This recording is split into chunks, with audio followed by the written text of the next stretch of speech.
Now, members, you all have my report before you, and obviously I'll be pleased at the end to help with any questions that might have been begged since we started to circulate it a few weeks ago. I don't intend to repeat too much of it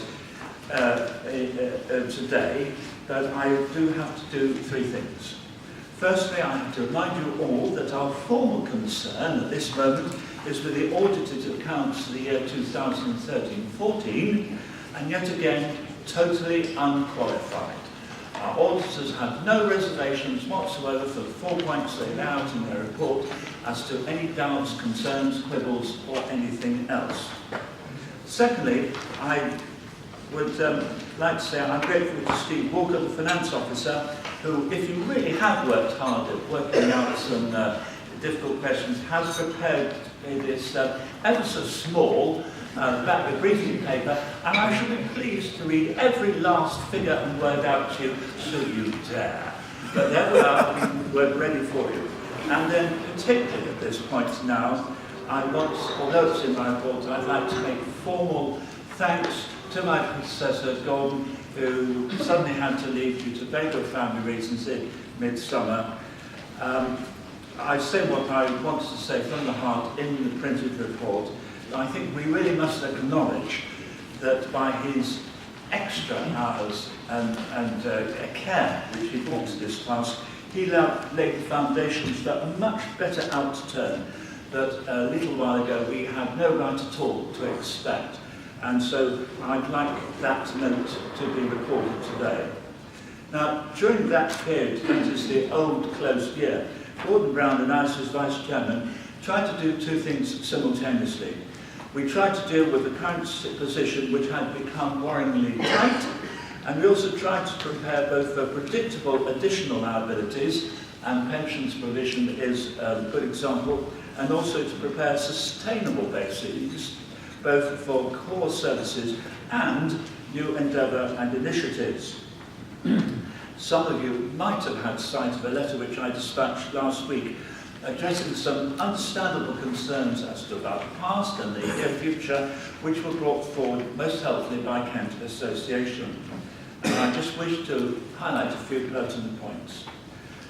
The budget for 2013-14, which you'll be dealing with, which we won't be dealing with shortly, but it will be in our mind shortly. The budget for the old year, 2013-14, was predicated on a near balance outcome at best. I really must say now that it was only as a result of the rapid assessment and monitoring by Councillor Brown with the help of officers and the Executive Committee, together with certain one-off related events, that the overall outcome was a surplus. You'll have noticed that, about £100,000 in round terms. That enabled a restoration of our reserves to a safer and more sensible level, which meets the parameters identified by both the auditors and our scrutiny panel. And some of the emergency action we took induced reducing certain staff levels in certain departments and the freezing of posts with temporary arrangements to cover certain statutory leave.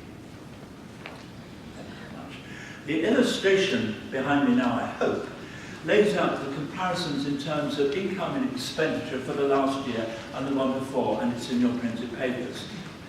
Now, despite this now historical, less balanced picture, with a projected deficit changing into the surplus I mentioned, it is only fair to emphasise that in both financial and broader terms, the Association remains very much in a period of transition. You've heard that word 3 times already. It appears in various places in our papers for today.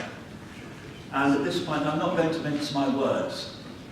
I'm going to say that last year, and in fact the period leading into it, was not helped by a structural hole that was introduced into draft budgets and our activities and services, when proposed modest increases in subscription rates was rejected at past annual general meetings. A previous finance chairman was faced with a new, off the top of the head, income figure that did not match the draft budget. And you will have noticed in your minutes, in last year's report that my predecessor reported that no increase in the fees would generate greater problems in the longer term. That is as true today as it is tomorrow. We've just dragged ourselves back from that mess, and I would lay that as a talisman before us all. However, a useful lesson has been learned, and this year there's an innovation. A summary version of the proposed budget for the ensuing year has been circulated to this meeting, so that everyone can have a feel for the wider situation into which today's decisions must fit. Members will be aware that the actual adoption of the budget is a matter for the National Council. You will note that it includes built-in savings and income targets for streams other than affiliation subscriptions, and a provision for seed funding of future development projects which will have their own business programmes, hopefully on a 3-year rolling basis. Gordon and I were batting on about this for the last 4 years. Similarly, a hard-nosed attitude has been taken to other income, such as sponsorship, conference monies, and a conscious avoidance of unnecessary duplication of perhaps more accessible initiatives by counties and regional groupings. Very good example, I'm sure you all picked this up, Kent did, is that in our projections for the next new year, the net income from events has been reduced, simply because, compared to the current year's hopes for figures, simply because training for new councillors and that sort of thing seems to be much more effectively, economically, delivered by counties and regions. So why are we bothering with that and not doing very well out of it? Diverting the time of staff and all the rest of it, when other people can do certain things better to the sort of format and content that they are requiring. A similar thinking lies behind the move towards budget planning for the future. In future, this will now start in January, and the inclusion of the draft budget for the next new year, you will see, includes further incentives towards further spending savings initiatives, and we've done that by way of tight limits on the cost centres. And you'll notice this point appears in the report from the Chairman and CEO. Notwithstanding my opening remarks, I wish to welcome the return to a much more sensible level of general revenue reserve funds. This is absolutely crucial because of the lumpy receipt of the subscriptions at the start of the year.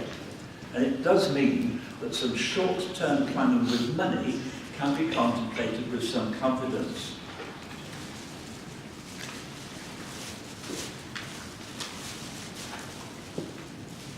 I wish to ask at this point also, and I hope you'll bear with me, that I think this point should be made, that thanks should be extended to the staff for their commitment and their flexibility during a challenging and constrained year. Quite frankly, they haven't had an easy time with it. You'll all see the scrutiny panel made similar complimentary reports in the past, and we have depended a lot on the staff not being in the most comfortable places. And I hope we can, not only in words, but in our actions, support their loyalty and their work. In summary, this continues to be a challenging time, necessitating a careful balance of current activity with a preparation for what I am ashamed to call future business. And that includes the completion of our strategic planning and attendant constitutional matters. Again, you'll notice these points are made in the strategic plan which appears later in our agenda. Transition is the word which I've adopted of late. You've heard a lot of it today. So I wish to close on the simple point that transition movement is only of value when the journey's end is agreed and then followed with a common mind and purpose. So in one gut, I can move a number of things. So I'll move the formal reception of the financial report, and then we'll get on with the item 6 thereafter. Thank you, Chair.